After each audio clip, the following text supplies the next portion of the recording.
Muy buenas tardes tengan todos ustedes. Continuamos con la serie de conferencias internacionales con motivo del festejo del aniversario de la Academia Mexicana de Derecho Juan Velázquez, la cual tengo el privilegio de presidir, y a nombre mío y de todos los miembros de la Academia que han hecho un trabajo extraordinario con materialmente 150 conferencias en Europa, México, un trabajo titánico. Hoy tenemos la destacada presencia del doctor Octavio Zufán Farías, de Chile, que de verdad nos da muchísimo gusto, defensor público interamericano. Muchísimas gracias, Octavio. Quiero comentarte antes de darte el uso de la voz que te hemos designado miembro distinguido de la Academia Mexicana de Derecho, y hoy pues te tenemos en esta gran fiesta que como miembro hoy es también parte de tu fiesta, Octavio. Muy buenas tardes, estoy muy honrado de poder participar. Agradezco mucho la invitación y, por cierto, también esta designación como participante honorario de esta distinguida Academia Mexicana de Derecho. Así que, bueno, estoy a disposición y un cordial saludo para todos los que nos estén viendo en este momento. Perfecto. El doctor Octavio Zufán Farías de Chile es defensor público interamericano desde el año 2016, designado precisamente por la Asociación Interamericana de Defensorías Públicas. Es jefe de estudios de la Defensoría Metropolitana Norte, Defensoría Penal Pública en Chile. Magíster en Derecho Procesal en la Universidad Nacional de Rosario, ahí con un gran amigo, Adolfo Alvarado Belloso, ¿verdad, Octavio? Ha realizado un gran amigo y un gran maestro. Un gran maestro, va a estar con nosotros. Ha realizado labores docentes en el ámbito de la litigación estratégica, tanto en Chile como en Argentina, Paraguay, Guatemala y próximamente en México y en varias partes de América Latina. Con el desarrollo que tiene Octavio, yo creo que este compromiso que siempre ha tenido, pues genera sobre todo el poder establecer mayores mecanismos para hacer efectivos derechos fundamentales, en este caso el derecho de defensa. Y adoptó precisamente y eligió un tema muy importante desde su cosmovisión, que es el rol del defensor público interamericano, desafíos y proyecciones. Y originalmente, antes de generar algunos cuestionamientos, algunas preguntas en relación y en torno al tema, pues sería importante hacer una breve exposición por parte del doctor Octavio Zufán Farías. Iniciamos, si gustas, Octavio. Muchísimas gracias nuevamente. Como ya te mencioné, para mí es un honor poder participar en esta instancia. Y también es un honor y una gran responsabilidad poder, de alguna manera, mostrar el trabajo que hacen actualmente los defensores públicos interamericanos y también relevar el rol de la Asociación Interamericana de Defensorías Públicas. Dicho eso, quisiera comenzar mi exposición, que, como hemos mencionado, se denomina el rol del defensor interamericano, sus desafíos y proyecciones, y quisiera comenzar citando lo que alguna vez escribió la ex jueza de la Corte Interamericana y una gran promotora de los derechos humanos, como es la señora Cecilia Medina. Ella señaló en algún momento, en alguna de sus publicaciones, que el derecho no se construye en el vacío ni desde la nada. Dijo que también de que tampoco las organizaciones internacionales que conforme a ellas se construyen se crean desde la nada. Y por lo mismo, creo que es bueno recordar rápidamente algunos antecedentes que nos permiten adentrarnos en el sistema interamericano para luego poder avanzar a lo que es precisamente el tema que nos convoca, que es la figura del defensor público interamericano. En adelante también lo podemos denominar DPI. Entonces, a modo de preámbulo, recordemos que la adopción de la Convención Americana sobre Derechos Humanos, que duda cabe fue un hecho histórico para la internacionalidad, para el continente, y para el sistema de protección de los derechos humanos en general. Recordemos que ella fue adoptada en el año 1969, pero no fue hasta el año 1978 que entra en vigencia, hace ya exactos 42 años. La convención se diseñó siguiendo el Pacto Internacional de Derechos Civiles y Políticos y el Convenio Europeo sobre Derechos y Libertades Fundamentales. Como todos sabemos, en la convención se consigna un preciso catálogo de derechos y también, por otra parte, un catálogo de ciertas obligaciones del Estado.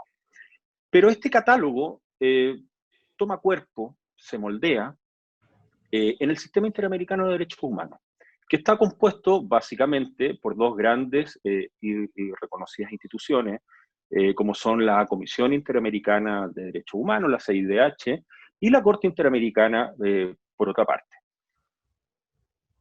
Todo esto finalmente redunda, y por eso quiero entrar en este tema de esta manera, en un tema que creo yo que es necesario abordar en esta temática del rol del defensor público interamericano, y es el acceso a la justicia.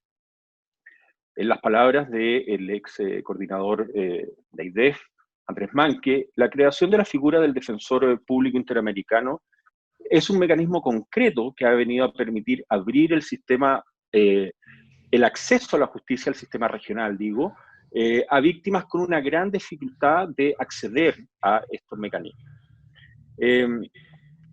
Por su parte, en la Asamblea General de la OEA se ha dicho que el acceso a la justicia, en tanto un derecho humano, es además de un derecho humano, un medio que permite restablecer el ejercicio de otros derechos que hubiesen sido desconocidos, que hubiesen sido vulnerados. Entonces, además de ser un derecho, es un articulador de poder hacer efectivos el catálogo de derechos que venimos señalando. Y por eso también se ha señalado por la Asamblea General que ampliar el acceso a la justicia es fundamental para el pleno ejercicio de los derechos humanos y además para la gobernabilidad democrática y para la eliminación de la pobreza y la desigualdad.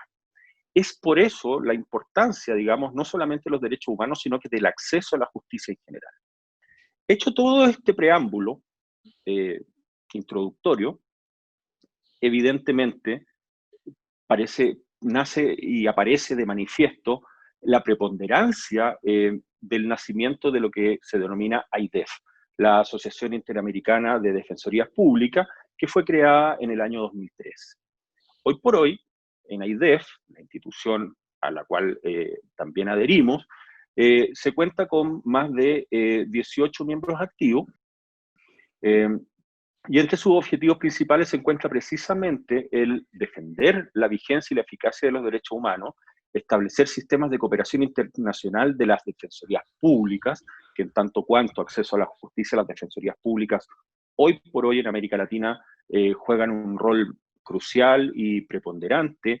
Hemos visto cómo probablemente en los últimos años, en la última década, las defensorías públicas se han fortalecido, se han intercomunicado, y en eso, por cierto, la articulación en buena parte ha sido producto de AIDEF. Así entonces vamos avanzando y nos vamos acercando paulatinamente a esta institucionalidad que señalábamos en un inicio, y a esta institución que es la figura del defensor público interamericano. Esta figura, la del defensor público interamericano, está consagrado hoy día expresamente en el reglamento de la Corte Interamericana de Derechos Humanos, y en ella se define al defensor interamericano como aquella persona que designe la Corte para que asuma la representación legal de una presunta víctima que no ha designado un defensor por sí misma. Y por su parte, en el artículo 37 de este reglamento, se señala que las presuntas víctimas sin representación legal podrán designar un defensor interamericano de oficio que las represente durante la tramitación del caso.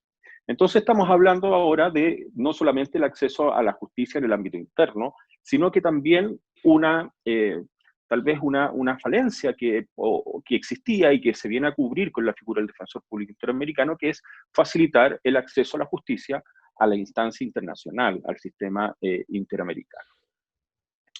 Y por otro lado, cuando nace la figura del defensor público interamericano, se evita también que la CIDH, la Comisión Interamericana, tenga una posición dual, vale decir que por una parte representa ser un órgano del sistema y por otra parte defiende los intereses de la propia víctima.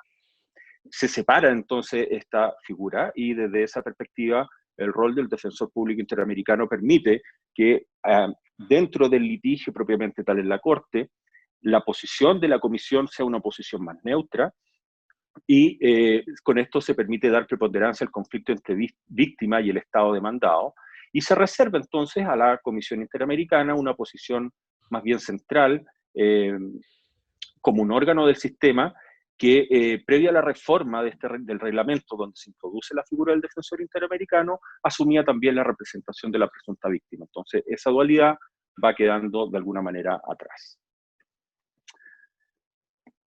Ahora, La regulación de los defensores interamericanos está contenida hoy por hoy en la última versión del reglamento unificado para la actuación, que está contenida en AIDEF, y que consta también, las personas que nos ven pueden visitar la página de AIDEF y poder ahí acceder a este reglamento. Y esto nos permite hoy día a los defensores públicos interamericanos actuar ante la Comisión y también ante la Corte. Y esta última modificación fue aprobada aquí en mi ciudad, en Santiago, en el año 2018. Esta regulación, en todo caso, recoge y va en concordancia, por llamarlo de alguna manera, con acuerdos que se ha establecido por parte de AIDEF, tanto con la Comisión como con la Corte Interamericana. Tenemos, por una parte, el acuerdo de entendimiento del año 2013 que se firma con la CIDH, y tenemos, por otra parte, el convenio que se suscribió en el año 2009 con la Corte Interamericana, que también facilita el posicionamiento del defensor público interamericano ya hoy día como una figura institucionalizada dentro del sistema interamericano. Yo quisiera destacar que en virtud de estos y otros acuerdos institucionales, algunos mucho más recientes también, hoy el Cuerpo de Defensores Públicos Interamericanos actúa no solamente ante el litigio en la Corte propiamente tal, vale decir, no solamente desde que el caso llega a la Corte hasta que se dicta sentencia en la Corte, sino que también nuestro ámbito de acción hoy día está abarcando hacia adelante la supervisión del caso y también hacia atrás. Hoy día estamos presentes también y tenemos la posibilidad de estar presentes en actuaciones o investigaciones que se siguen ante la Comisión Interamericana. En cuanto a los defensores públicos en particular, el cuerpo de DPI hoy día está compuesto por 21 defensores de diversos países, y esto es muy relevante porque da cuenta también de la interculturalidad que podemos tener al interior del cuerpo de los defensores públicos interamericanos. Está presente como defensores Argentina, Brasil, Costa Rica, Chile, Guatemala, Ecuador, Nicaragua, México, Paraguay, República Dominicana, Uruguay. Para ser defensor interamericano, por de pronto se requiere ser defensor público dentro de los países integrantes de AIDEF. Pero además se requieren algunos requisitos adicionales que nos permitan poder abordar el litigio estratégico de derechos humanos ante el sistema interamericano. Para ello se exige también, en el reglamento, tener 5 años en el cargo como defensor público, tener conocimientos tanto en derecho internacional y también en el derecho en el ámbito de los derechos humanos, y otras competencias que nos permiten interactuar, porque dicho sea de paso, los defensores interamericanos actuamos en triada dentro de los casos. 2 defensores titulares, un defensor suplente. Y estos 2 titulares no necesariamente son del mismo país. Entonces tiene que haber una interacción y una comunicación que ya por de pronto se levanta como un desafío relevante al momento de asumir los casos. En definitiva, yo diría que el nacimiento de los defensores públicos interamericanos no es más que la respuesta a una necesidad de los pueblos, en el sentido de permitir y facilitar el acceso a la justicia, sobre todo cuando ella puede verse como una instancia lejana, distante, inaccesible, porque dicho sea de paso, el funcionamiento por regla general de la Corte Interamericana en San José de Costa Rica coloca barreras de distancia importantes para algunos pueblos, ni decirlo en el caso de mi país, de Chile. La distancia es una barrera importante para acceder y para llegar ante el sistema interamericano. En cuanto a nuestro rol, yo diría que nuestro rol, en resumidas cuentas, son 2. El primero, que duda cabe, es defender. Pero el segundo, creo yo, es difundir. Defender y difundir los derechos humanos en la región. Nos corresponde, por una parte, hacernos cargo de los litigios, pero también, como les digo, difundir la promoción en el ámbito interno de los derechos humanos. Ser, de alguna manera, promotores de instancias como el control de convencionalidad, dentro del ámbito interno. Entregar o posicionar estándares de debate que ha sentado el sistema interamericano, posicionarlo dentro del sistema interno. Hacer que esto que se ve tan lejano, tratar de hacerlo mucho más cercano en el justiciable, hacerlo mucho más cercano en las presuntas víctimas. Por ejemplo, si debatimos en todos los países una medida cautelar, una prisión preventiva, que ese debate tenga enfoque convencional, que ese debate tenga un enfoque acorde con los lineamientos que el sistema interamericano ha señalado respecto de esta medida cautelar.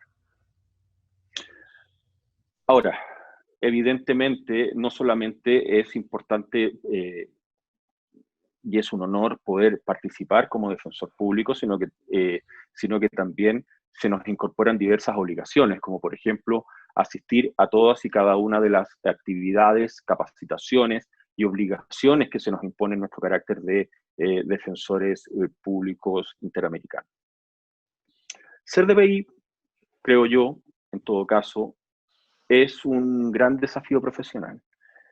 Implica adentrarse en un sistema de justicia especial, en un sistema de justicia que sus fallos trascienden las fronteras, que van más allá de la realidad local y que impactan fuertemente en temas, como les decía, muy relevantes en todas las legislaciones.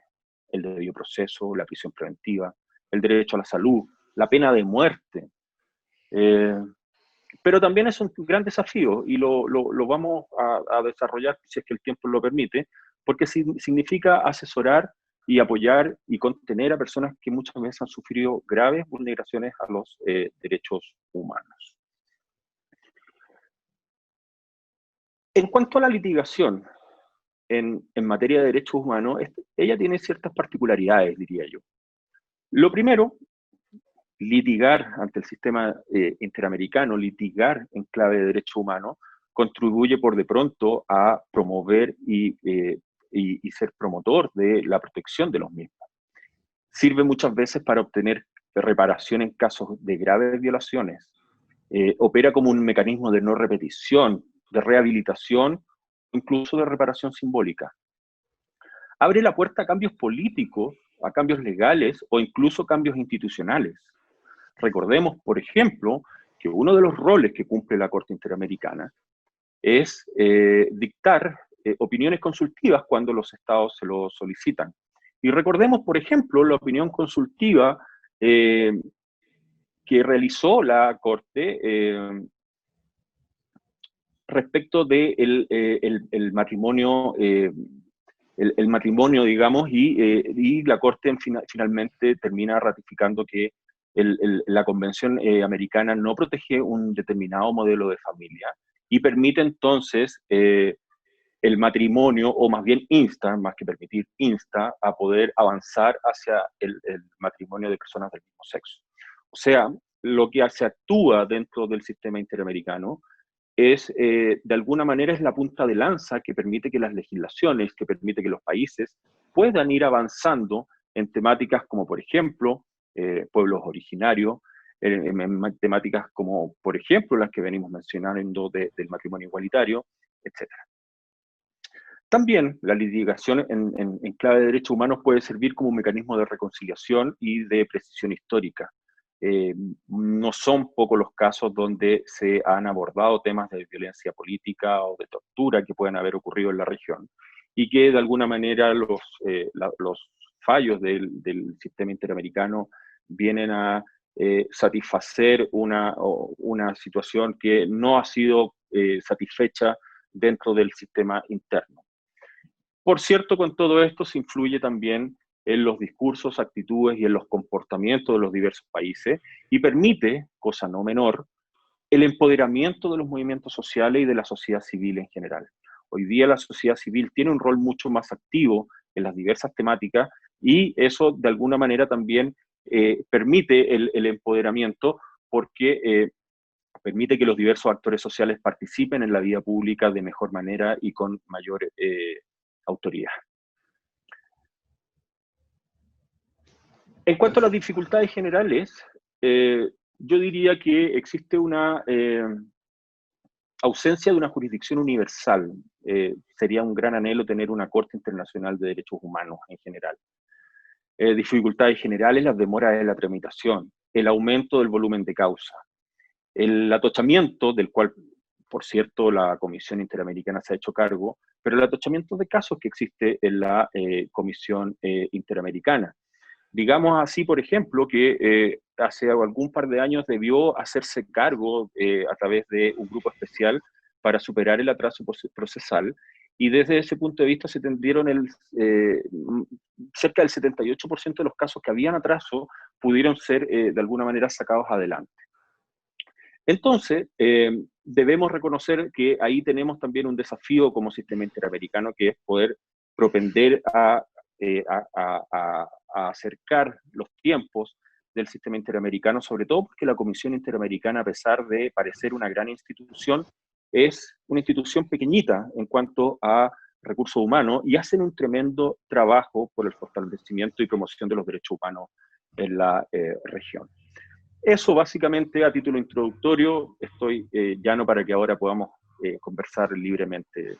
Muchas gracias, Octavio. Pues, muy clara, muy precisa la información, y qué bueno, mira, que haces alusión a cómo es el rol del defensor público interamericano en general, desafíos y proyecciones, pero que debe ser un ejemplo para la defensa privada también, o sea, este tema de luchar por el control de convencionalidad, ¿no? Tú hablabas no nada más de casos, de sentencias de la Corte Interamericana de Derechos Humanos, sino opiniones consultivas. Por ejemplo, abordabas esa opinión consultiva, la 24, que después se complementó con aquella sentencia Pala Rifo contra Chile, y que hoy permea a través de la Sala Constitucional en Costa Rica, generando que se obligue al legislador para que regulen un tema que había una gran oposición, terriblemente, y en materia de debido proceso de ley, que ahí yo creo que el 80% de los casos de la jurisprudencia de la Corte Interamericana toca el tema, y en el caso muy específico del derecho de defensa, pues bueno, viene unos aspectos fundamentales.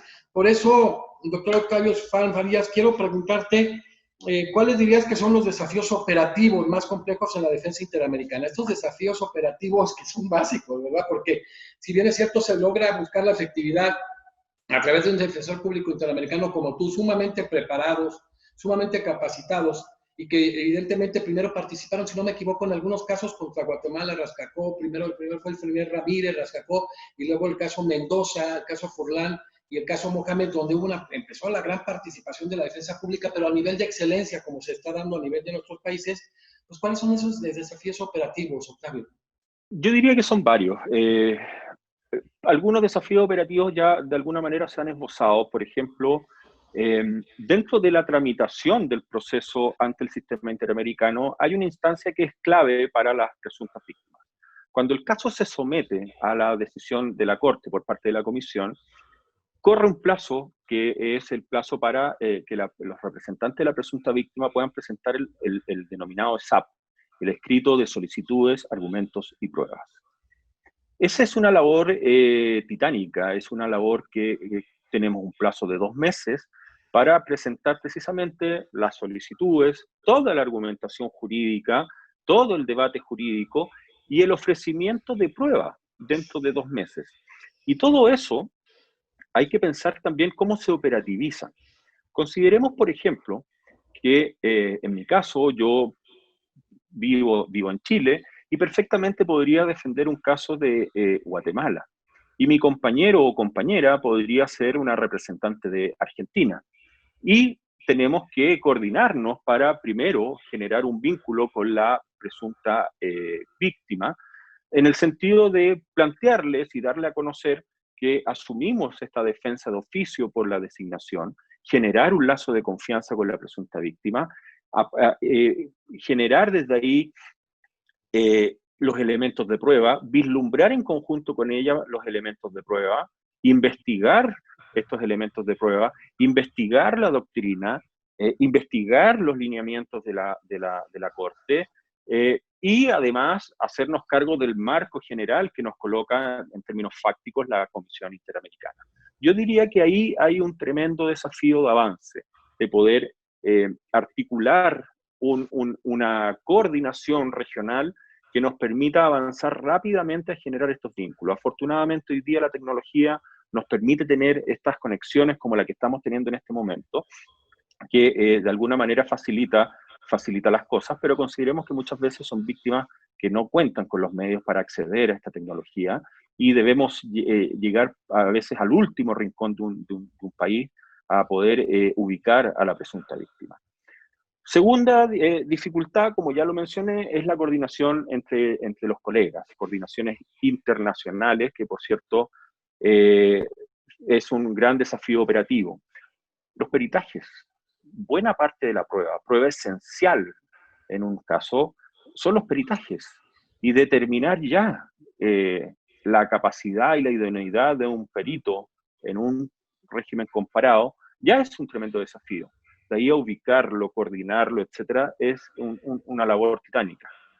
Hay prueba que no se rinde presencialmente en la corte, y aquí viene otro problema, que es la generación de los affidavits, vale decir, el testimonio de las personas a través de un escribano, de un notario público, en el país de origen y que se incorporan por escrito dentro del litigio.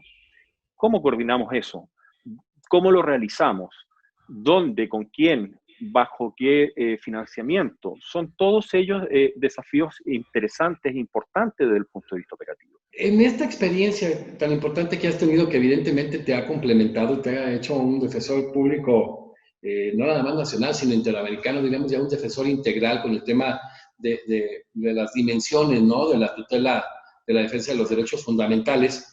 Cuéntanos un poco de la relación con las víctimas, estas víctimas que finalmente son imputadas, sentenciadas, que ya tienen esta situación de víctimas, ¿qué características tienen y cómo se relacionan?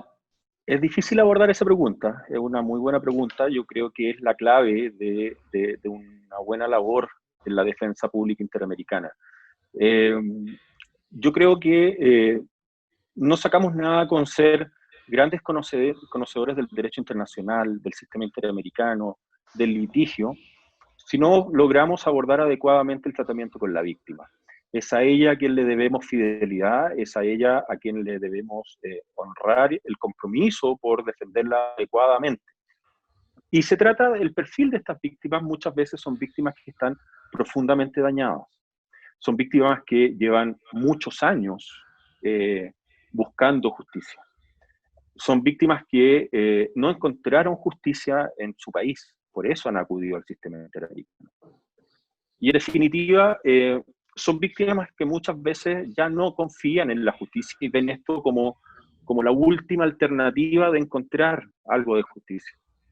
Entonces, el primer gran problema y el primer gran desafío es generar este lazo de confianza, en poder explicarles que más allá de que el sistema de justicia interno haya o no haya funcionado, sí estamos con el compromiso de apoyarla y acompañarla dentro del sistema interamericano. Y eso es una labor muy compleja. Son víctimas que probablemente muchas veces no han salido de sus países y hay que hacerse cargo incluso de acompañarlas y tranquilizar lo que pueda significar un viaje internacional. Preocuparse de todos los aspectos operativos que puede significar su hospedaje, su viaje, su itinerario, y todos esos aspectos son un tremendo desafío en lo humano, en lo personal, más que en lo técnico o en el litigio propiamente tal. Entonces yo diría que en ese punto en especial hay que tener mucha fineza, hay que tener mucha preparación y hay que tener mucha delicadeza de estar siempre pendiente y siempre disponible para poder responder a esa víctima que está anhelando justicia. En todo esto que has visualizado, desde cómo te has preparado para ser un excelente defensor público interamericano, independientemente del trabajo que haces en Chile, ¿hacia dónde vislumbras que va el tema de la defensa pública interamericana? ¿Hacia dónde se dirige? ¿Vislumbra mejoras? ¿Vislumbra complicaciones? ¿Ves un compromiso entre tus compañeros en la defensa pública interamericana? ¿Realmente un compromiso de preparación, un compromiso con la víctima? ¿Ves la relación con las instituciones del sistema interamericano de derechos humanos verdaderamente armónica? ¿Cómo lo vislumbras tú en lo particular, Octavio? Mira, el compromiso está, las ganas están, la intención, las buenas intenciones están. Creo yo que en este caso AIDEF ha ido paulatinamente abriendo caminos a la defensa pública interamericana de una manera muy importante. Al principio pareció una experiencia muy experimental, tal vez que fue avanzando poco a poco, con gente muy preparada inicialmente, pero habían ámbitos en donde había que expandirse y creo que hoy día con los últimos convenios que se han realizado y que ya mencioné, ha sido posible ya compenetrarnos derechamente en los casos, no cuando llegan a la Corte, sino que poder adentrarnos en los casos cuando están aún ante la comisión en etapa de investigación. Creo que ese es un gran desafío, poder profundizar ahí, poder coadyudar en las investigaciones para que lleguen a buen puerto dentro de la Comisión Interamericana, dentro de la CIDH, pero también creo que hay un gran desafío pendiente en poder avanzar en acortar las brechas de tiempo que permitan dar cumplimiento oportuno a las sentencias o a los fallos de la Corte Interamericana. Ahí creo que también hay un aspecto importante de mejora. Hay países que cumplen rápidamente sus obligaciones impuestas a través de un fallo de la Corte, pero hay otros que tienden a demorar un poco más. Creo que ahí, al poder ingresar el cuerpo DPI a la etapa de cumplimiento, a la etapa de supervisión, también es importante porque nos permite de alguna manera poder aportar a que la justicia sea un poco más oportuna dentro de lo que resuelva la Corte Interamericana. Fíjate qué importante es todas estas sentencias que han venido surgiendo con la participación de ustedes como defensores públicos internacionales, que se han tocado temas del debido proceso, pero por ejemplo el derecho de doble instancia, el plazo razonable, la protección de la vida, pues vinculado con la pena de muerte, todos estos temas tan fundamentales, básicos, y que se han venido acuñando con base al manejo pretoriano, a la jurisprudencia de la Corte Interamericana de Derechos Humanos. Y yo por eso, ahora en particular, sabiendo tu gran trabajo, Octavio, quiero preguntarte, pues más que nada que nos compartas, que compartas con nosotros algunos casos en los que tú hayas participado en específico. Mira, he tenido la oportunidad de participar en varios casos, tanto como titular como también como defensor suplente. Mira, tal vez el primero que quisiera destacar es el caso, un fallo más o menos reciente, que es el fallo del caso Jenkins versus Argentina, que precisamente aborda la prisión preventiva y el plazo razonable, ¿ya? Don Gabriel Jenkins fue detenido por ahí por el año 1994. Se le acusó de delitos graves, asociación ilícita, tráfico de droga. Se le decretó su prisión preventiva. Estuvo en prisión preventiva cerca, si la memoria no me traiciona, cerca de 4 años. Planteó diversos recursos para su excarcelación. Ninguno, por cierto, resultó eficaz o efectivo. Tampoco hubo un análisis pormenorizado de su caso, sino que hasta la etapa de juicio. Y fue en la etapa de juicio en donde el fiscal solicitó su absolución por considerar insuficientes los elementos de prueba que habían sido recolectados. Y ese mismo día, recién, el Tribunal Oral Criminal Federal, si mal no me recuerdo la denominación, resolvió disponer su libertad inmediata por no existir mérito, recién ahí, para que continuara detenido. El señor Jenkins, con justa razón, interpone demandas civiles por daños y perjuicios. Tampoco prosperaron. Interpuso recursos de apelación, que fueron declarados desiertos, recursos de hecho que tampoco prosperan. En definitiva, todos, digamos, las garantías judiciales, tanto en sede penal como en sede civil, de uno u otro caso falló.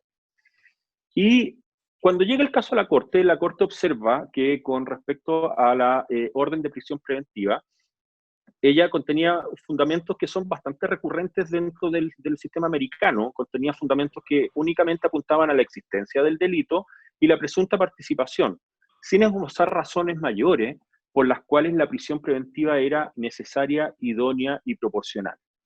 Entonces, en este fallo, nuevamente la Corte establece ciertos lineamientos respecto de la procedencia o improcedencia de la prisión preventiva y, por cierto, declara la responsabilidad del Estado argentino respecto de la violación de los artículos del 7.1, 7.3 de la Convención, y también de las garantías judiciales del 8.2.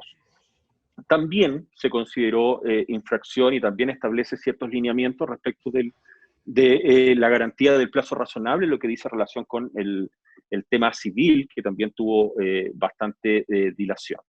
Me parece que ese es un caso interesante porque aborda temas que son de diaria ocurrencia, no son temas que puedan ser muy acotados. Diariamente los justiciables vivencian y sufren resoluciones judiciales en donde tal vez estos estándares que se van fijando convencionalmente no resultan del todo satisfechos.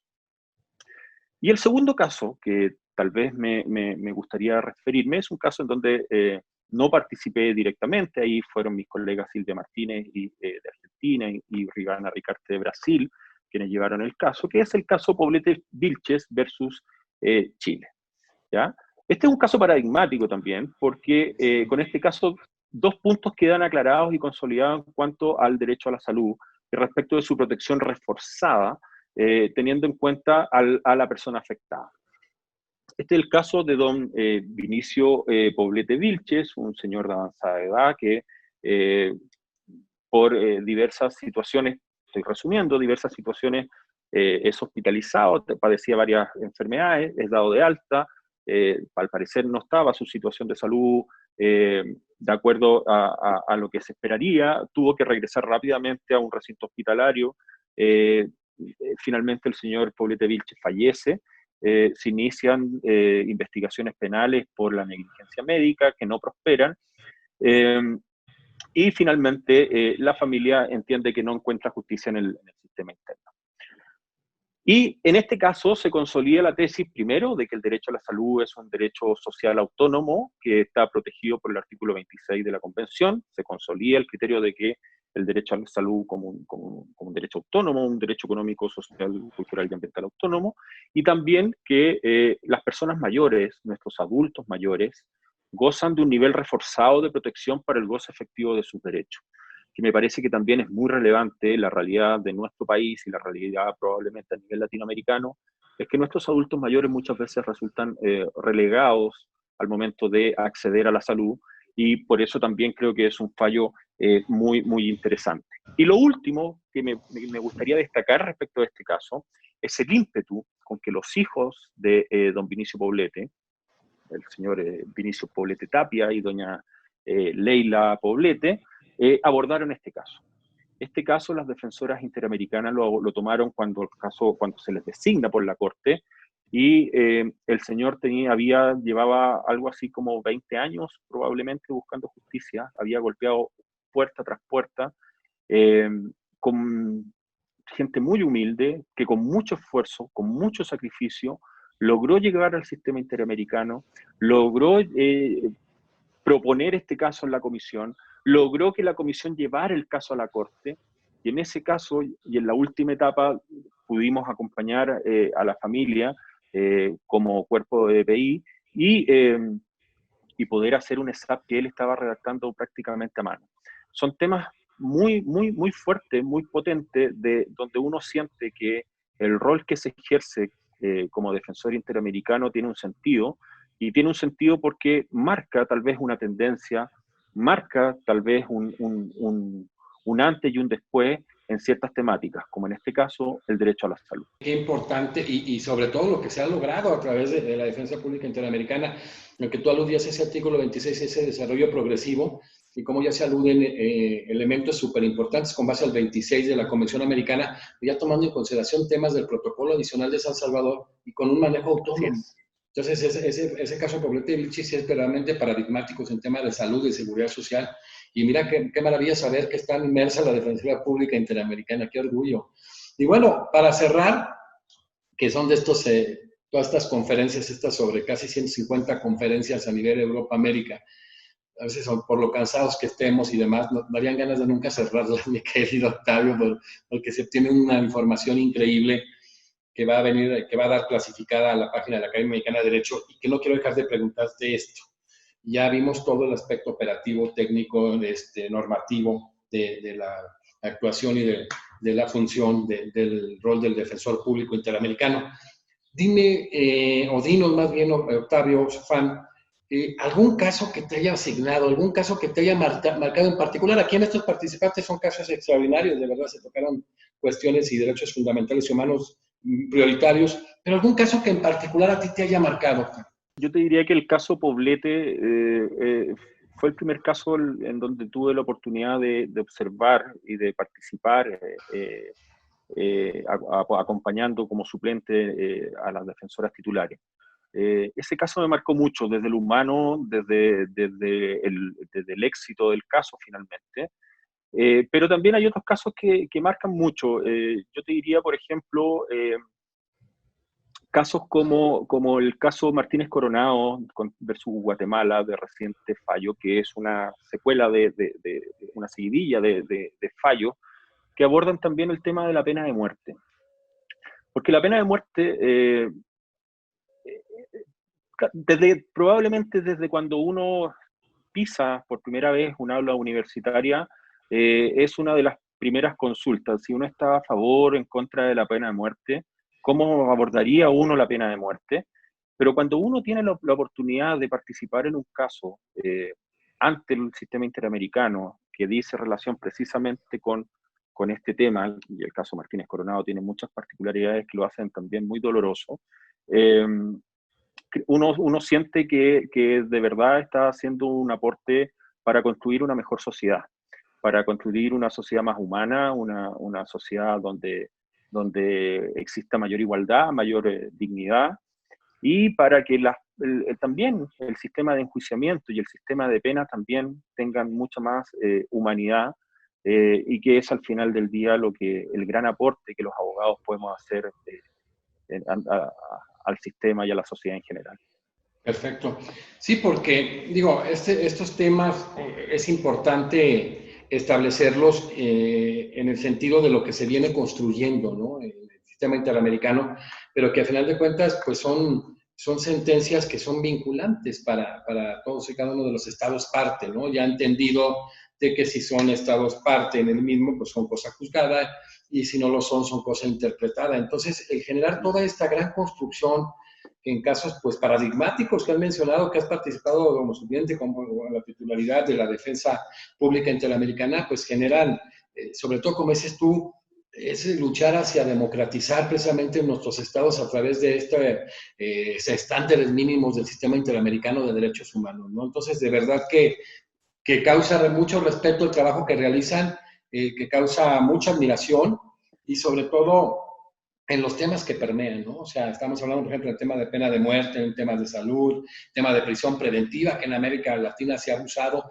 Y quisiera yo ahora sí que, hablando de abusado, decirnos la línea que trazó en el caso que ya referiste, la Corte Interamericana de Derechos Humanos, en el caso de la prisión preventiva, Octavio.